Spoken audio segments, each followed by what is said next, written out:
Well, hey there. Welcome to the Experienship Podcast. I'm Brittany. And I'm Danlee, and we are two besties sharing the experiences of our long-term friendship. Together, we talk about memories, stories, and incredible people we encounter along the way. And today we have a very special guest, Bill Nye. Yes. So if you're just listening, this is your cue to go and listen while you watch our very first audio and video episode.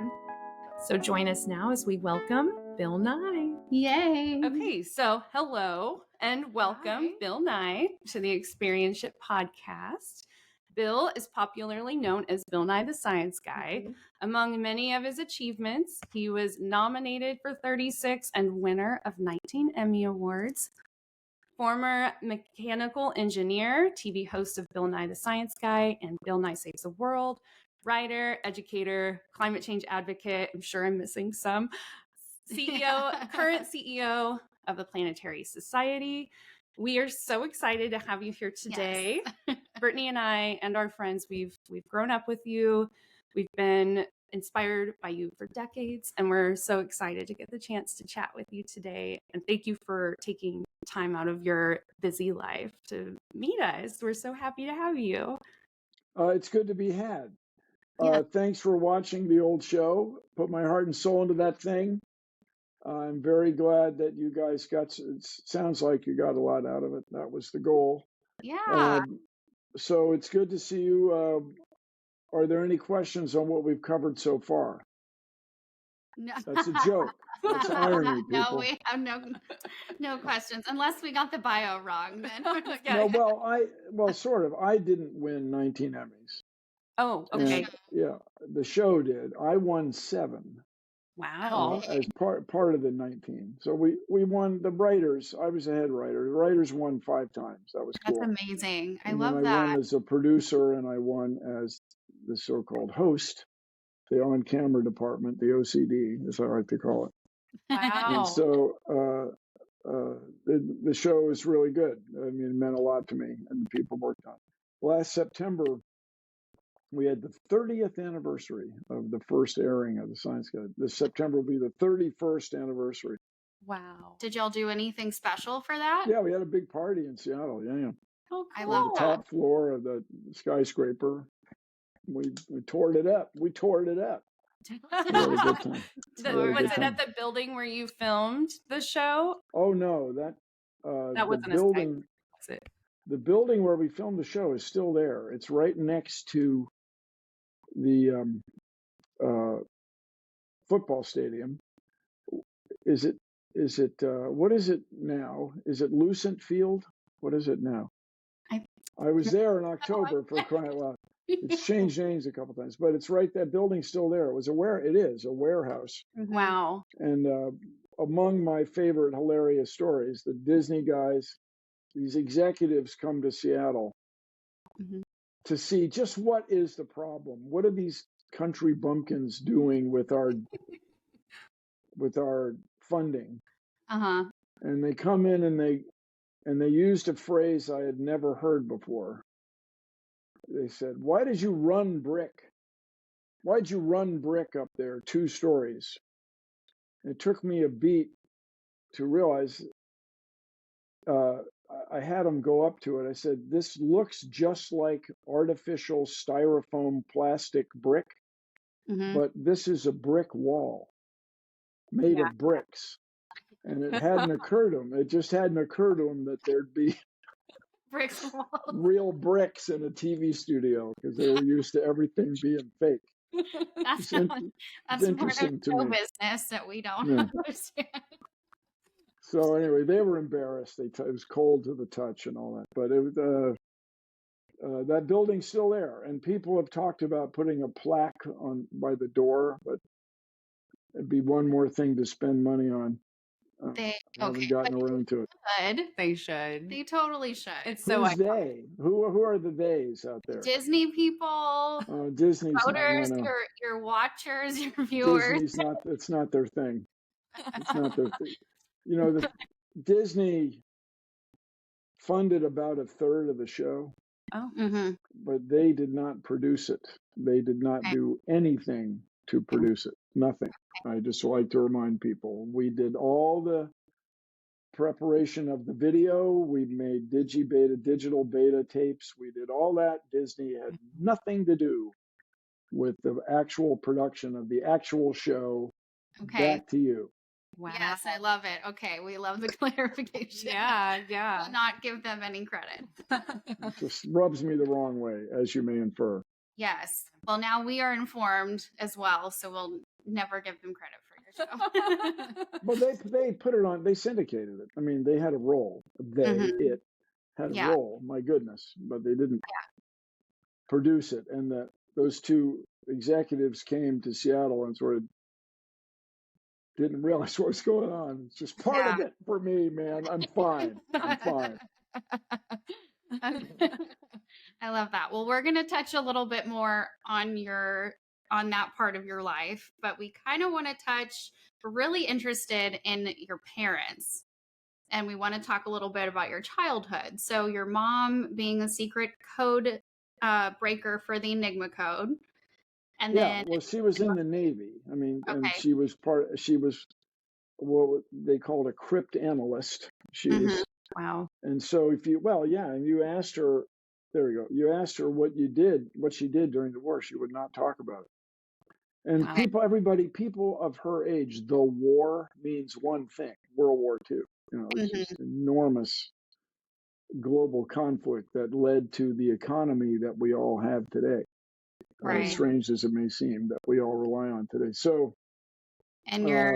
she didn't talk about it, and she worked on the Enigma code, which was the German code machine. And near as anybody can tell, the Nazis got overconfident. They thought the code machine was unbreakable, essentially, but turned out to be breakable. It started with these Polish mathematicians that led to these British mathematicians, and then the U.S. made the machines, the overwhelming majority of the machines that worked backwards to break the code. And then at the end of the war, near the end of the war, rather, my mother apparently was in Hawaii working on the Japanese naval codes, the JN codes and the diplomatic codes. Oh, so, that's amazing. What did you do during the war? Can't talk about it. She never talked about it. Got it. That's any conversations I've had with my grandfather, because we've talked a lot about the war with him recently. He says the same thing. I'm like, well, what did your friend do, with the Manhattan? What did he do? How old is your grandfather? My goodness. He's 98. He turns 90. Give him my best and thank him for his service. Wow. Thank you. Yeah. He says the same things, though, that you're saying about, I'm like, well, tell me about like the Manhattan Project. And he's like, well, I can't, So anyway, it's just. So my mom, they had a party in 1992, 50 years after they were sworn in to uphold the U.S. Constitution and join the Navy. And they still wouldn't talk. There were, my recollection, I was there. There was my mom and 6 other gals. There were 7 of them altogether, and they would not talk about it. They said, you keep something secret for 50 years, you don't break it. You just don't want to say anything. Yeah, it's really interesting. It's amazing. And we all count on it. We all are here because of the success of the war effort. Absolutely. Absolutely. So what about your dad? We read something too that your dad was a prisoner in World War II. Yeah, so he was on Wake Island, which most people have never heard of. It's in the middle of Pacific Ocean, nowhere. You go to Hawaii and you go that far again, another 5,000 nautical miles. But it's tactically important because it was big enough for, first of all,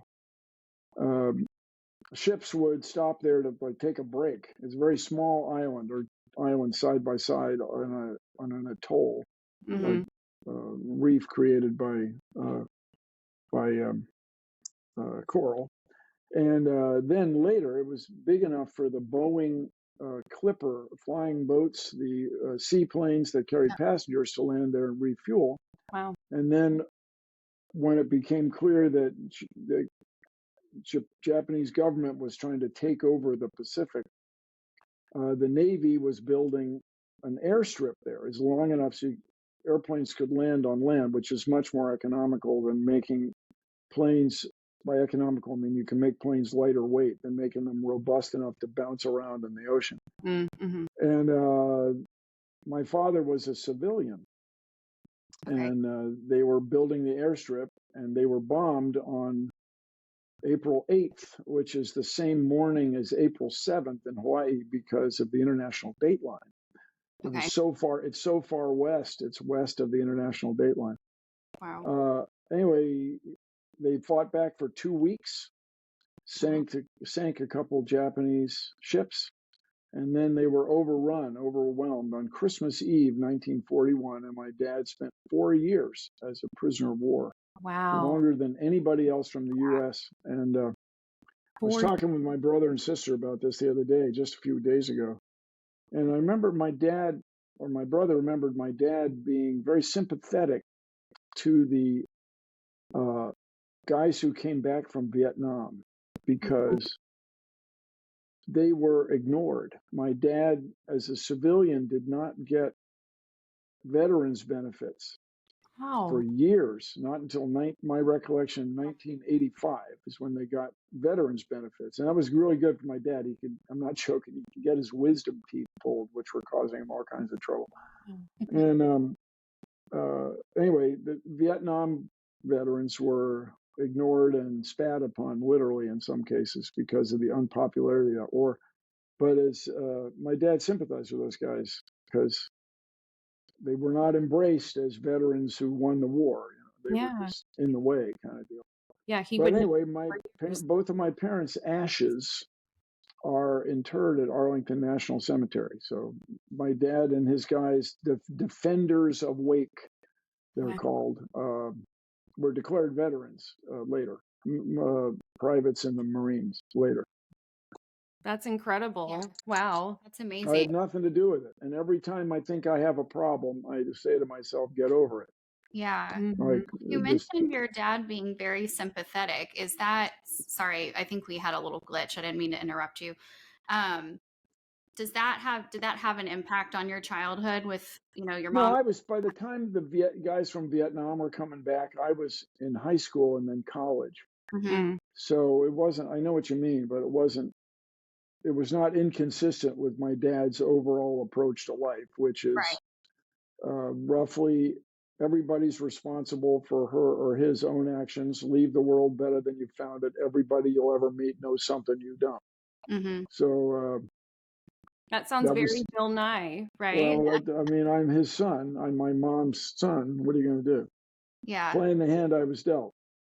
I love it. It sounds like they really are still influencing the world in a way. Well, I mean, I guess. Yeah. Neither are living anymore the way things go.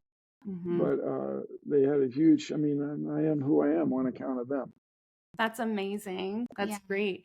Well, we also want to talk a little bit more about your career. We touched on that at the beginning. So we were watching your documentary, your 2017 documentary, and I remembered a quote that you had said that you approached Carl Sagan and asked for advice for starting your children's show. And he said to you, focus on pure science. So our question is, what made you decide to get into science and devote your life and your career to science even before that? Well, I became a mechanical engineer because I like bicycles and airplanes. Yeah. And I had an extraordinary physics teacher in high school, and I had a great science teacher in 7th grade. I was talking about him yesterday, Mr. Flowers. Yeah, and, and Mr. Lang and for physics. I had a great chemistry teacher, Miss Rushka, and a great math teacher, Mr. Morse. But I was interested in bicycles and mechanical engineering, using science to make things, long before, or a few years before I took one class from Carl Sagan. Mm-hmm. And it changed my life. And then at my 10th college reunion, I made arrangements to meet with him again to ask his advice about this great idea I had to do a kid's show about science. Mm-hmm. And I was talking to him, so, I want to do this thing about bridges, and I'd like to do a thing about bicycles and airplanes. And he said, wait a minute, focus on pure science, not these engineering problems that are so interesting to you. Because kids resonate. That was the verb he used. Kids resonate to pure science. Mm-hmm. Yeah. And that turned out to be great advice. Like you guys you're not first generation Science Guy shows, are you? I mean, did you watch it in the 1990s or in the 2010s? Well, kind of both. Yeah, So, probably late 90s, early 2000s. I mean, so you were in the rebroadcast of the shows. Yeah. Check you out. So anyway, it turned out to be great advice because elementary science has not changed that much. The fundamentals of magnetism and simple machines and buoyancy remain the same. So that's good. Yeah, so those shows are amazing. still so relevant for kids, and even my daughter. I mean, she knows the theme song now because we've been watching. We love her. How old is she? She's 5. Oh yeah, these are my people. Yes. The song is great. Yeah. A few years ago, I was in a grocery store in Los Angeles, and I saw the guy who created it, Mike Green. And we talked about how great, it's just, he just is a producer of music. He then makes music for movies and television shows. You don't realize how much music is composed. Yeah. And that was just one of his jobs. Very proud of it. That song is great. It is so iconic. It is, yes. I've really been just bouncing around my house like, Bill. We love that song. Can't get enough of that song. Yeah, it's great. So when did you realize in this whole time frame that you wanted to combine your passion for comedy with science? When did that come together? Well, you guys, I claim that comedy was valued in my house. My parents valued comedy or being funny. Sense of humor was valued. And so it was exciting. I grew up thinking comedy was a worthy use of your time. And then in 1978, I presumed that neither of you were around at that time. No. Not really. In 1976, 77, Steve Martin produced these two, with Warner Brothers Records, produced these two comedy albums. His first two albums. He made 4, I guess, nominally, but Get Small and Wild and Crazy Guy. And these two albums were so influential that every major city in the U.S. and Canada had 1 or 2 comedy clubs. It was like overnight. Before that, you would go to a variety show. There'd be a singer, a juggler, and a comic, this and that, piano player, and this. Okay, but then after this is my point of view. After those 2 albums, everybody had a comedy club. So I entered the Steve Martin Lookalike Contest, which was sponsored by Warner Brothers Records. I saw funny. on a documentary, I think. In February of 1978, and I won in Seattle. I did not advance beyond Seattle. Okay. But, one of Steve Martin's, in those days, a day without sunshine is like night. Well, when I did, so there were 25 contestants in this, not all of whom were men, competing in this thing. I did A Day Without Sunshine is like Seattle. Okay, and so that was good. Yeah. And there was stuff like that. So after that, people wanted me to perform Steve Martin routines at events and parties. Oh. So I would try that, but then you want to do your own material or try to write your own jokes. I'm never going to be Steve Martin, but that led to trying to write jokes. So, hey, well, you are funny, so yeah. Well, but I have an advantage, in that over a lot of people. Why? What's my advantage? Anyone? I'm funny looking, huh? No, I don't think anyone would say that. See, well, you guys, it's yes. Thank you. Yeah. That is like that's a dad joke. Oh, it's as dad as a dad joke gets. Yeah. Oh my God. Hey, Dad, I'll be speaking. This is something. Dad, I'll be speaking at the Air and Space Museum. This is a true story. Okay. Do you want to come? You'll be speaking? Yeah. Well, maybe I'll come anyway. That's my dad. And I claim that's how that sense of humor enabled him to live through 4 years of prisoner of war. That's my claim. That's my, I mean, you can, you can't deny it. That's what I'm saying. And he's not living, and here we are. Yeah. We were actually just talking about the impact of like how you look at things in life and how happiness or humor can impact how you deal with life and work and stress and all those kinds of things and the outcome and your success. And so I think that is very valid to assume that that helped him in that time. It's so true. Well, it helped me anyway. So what about that? Yeah. There you go. So, okay. Well, now you're the CEO of the Planetary Society. Oh, man. That's amazing. Well, it's okay. So it was started by Carl Sagan in 1980. Because I was a student, I got a letter in the mail. I joined. I like to make jokes with the young people about getting a letter. I don't know if you've seen this technology. I've seen letters before. I write letters. I've written letters. Well, you are of a certain age, then I guess. Yeah, but did yours go through carrier pigeon, right? Yeah, well, it was plant-based information storage. That's what I like to call it. So, anyway, I joined. I'm a charter member of the Planetary Society. Then Carl Sagan, got quite sick with this crazy blood thing. And he died in 1996. And then there was a memorial service for him in Ithaca, New York, where Cornell University is, where he taught for many years. And I spoke at that, and because his kids by Andrian, Sasha and Sam Sagan, watched the show, the Science Guy show. So after that, I was asked to be on the board of the Planetary Society. Well, no, I mean, nonprofits have boards, unpaid boards of directors. And so I did that.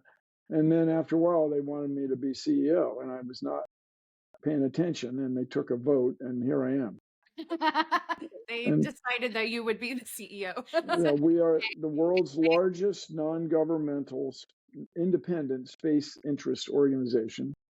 50,000 people around the world who think space is cool.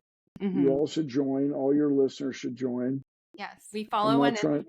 Yes. Well, anyway, it's cool. We have very good journalism about space, and we have digital community. We have all these things. We have your Insta and your ticks and your talks. We got all that.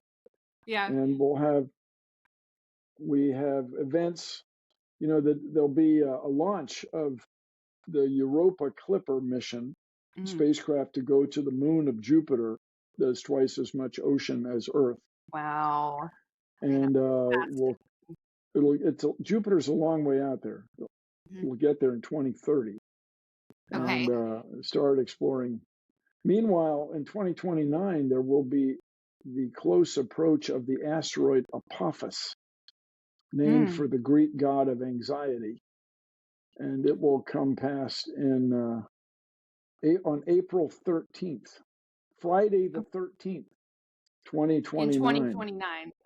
Okay. No, it'll be, people will be talking, people will be talking about it. I mean, nowadays everybody accepts that the ancient dinosaurs were finished off by an asteroid. But when I was in elementary school, there was no such idea. Nobody knew what happened to them. If you watch Carl Sagan's Cosmos, the original Cosmos from 1980, he mentions that nobody knows what happened to them. They all disappeared. All the great big animals just disappeared. But 3 years later, based in part on Carl Sagan's work, people accepted that it was an asteroid impact off what is now the coast of Mexico. Based on Carl Sagan's work, I didn't. Yeah, so he and a guy named Jim Pollock published a paper about nuclear winter. Have you ever heard of? Hey, that's our cuckoo clock. Oh, it's pretty close. It's pretty close to on time. It's pretty good. I've been adjusting it. We got a mechanical cuckoo clock. I'm not kidding you guys. When we were in Switzerland, I'm not joking. You go to the cuckoo clock store. Wow. And I was hiking. We were hiking in the Italian Alps. This is a digression. Just a few weeks ago, listen to me. Yes, the Italian Alps. And I did not see, but I heard a cuckoo bird. Oh, and they really do sound just like that. I was looking in the trees, like the clock. trying to see it, and I couldn't. It's up there someplace. Like I hear the clock. But the call is quite distinctive. It sounds just exactly like you think. That is And so whether funny. whether you speak Swiss French or Schweizerdeutsch or French or Italian or English, a cuckoo bird says cuckoo. That's what they do. I got her a cuckoo clock. Was it for Christmas? It was a cat cuckoo clock. I mean, I ordered it on Amazon, but yeah, so it's quartz driven, as a quartz battery movement. Yeah. Well, this thing's mechanical. You can get anything you want in the Swiss cuckoo clock store. We got a mechanical one. That is so cool. And so you adjust the length of the pendulum Okay. to get the time right, because apparently they sell the same pendulum for many different models of clock. That's helpful. At cuckoostore.com. And it's taken me a couple days to get it dialed in. So when it goes off on time, pun not intended, that's quite gratifying. All right, because you did it. It goes as the square root. It goes as the square root of the inverse of the length of it. I don't have to tell you. It's square root of root G over L. So anyway, homework after this. We were digressing. I was digressing, as I always do, about. It's okay. I love it. We call that squirreling. You squirreled a little bit. Yeah, exactly. Yeah, shiny object man. Yeah, so that's me. So I had very good teachers that got me excited about science. Carl Sagan was one of them. And now a kid's fascination with space and a kid's fascination with dinosaurs have converged. Space and dinosaurs are part of the same scientific study nowadays. And the asteroid Apophis in 2029 will raise awareness worldwide of this threat of an asteroid impact to humankind.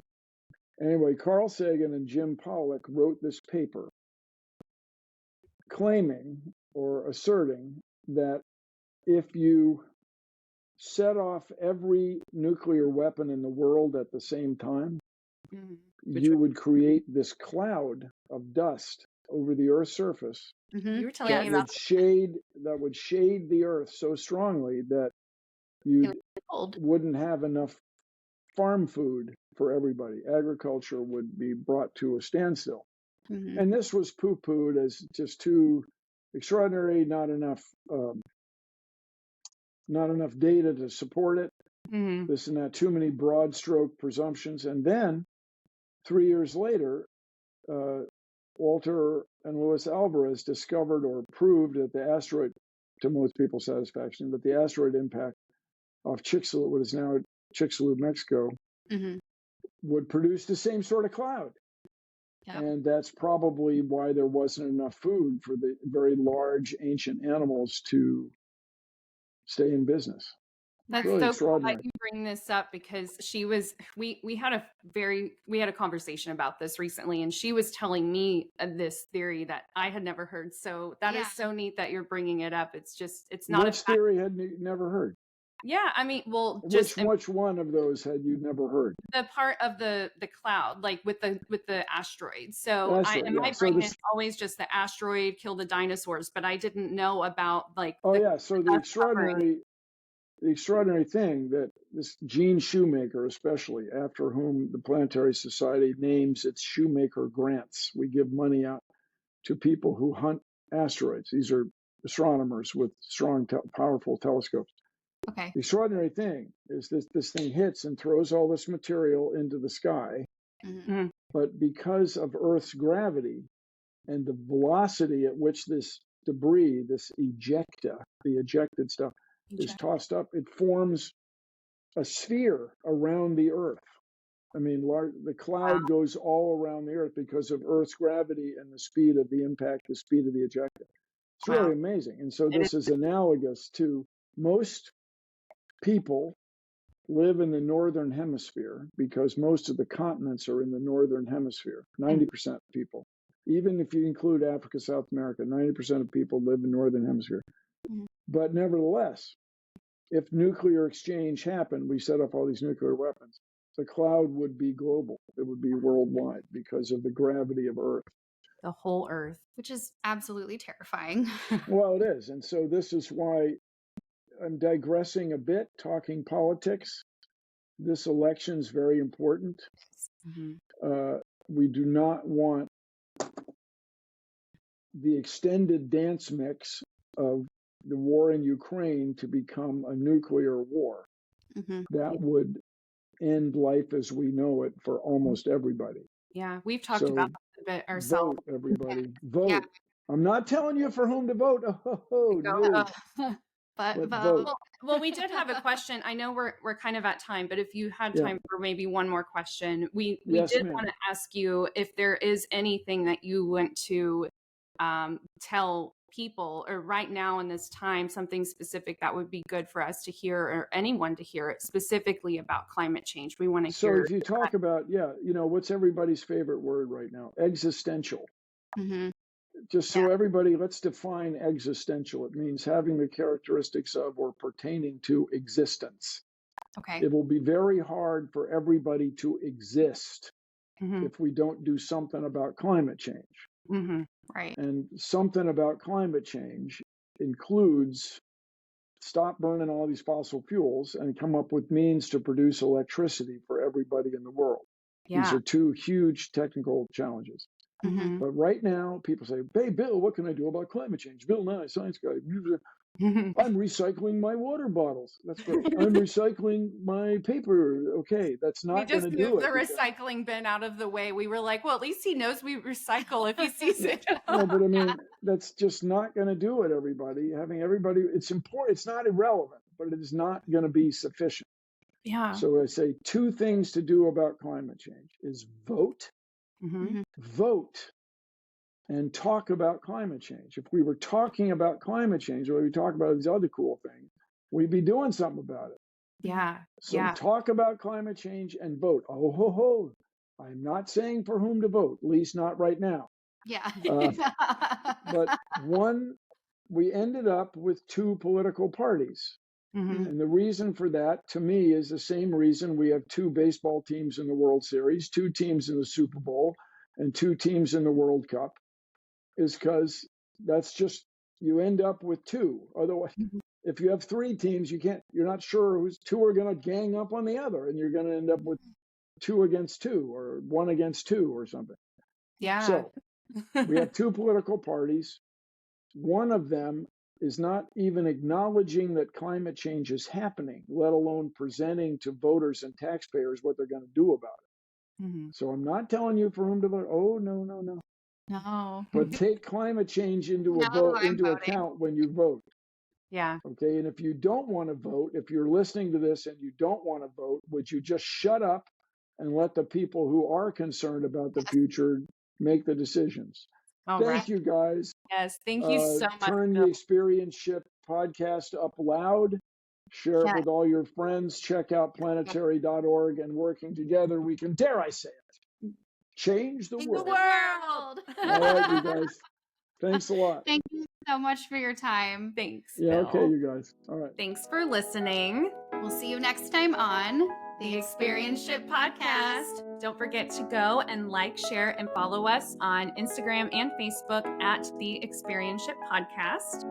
And if you're feeling fancy, go like and leave us a review wherever you stream. And on Spotify, you can now leave comments on episodes. So go at it. For any questions or feedback about the episode, you can also email us at theexperienceshippodcast@gmail.com. Bye.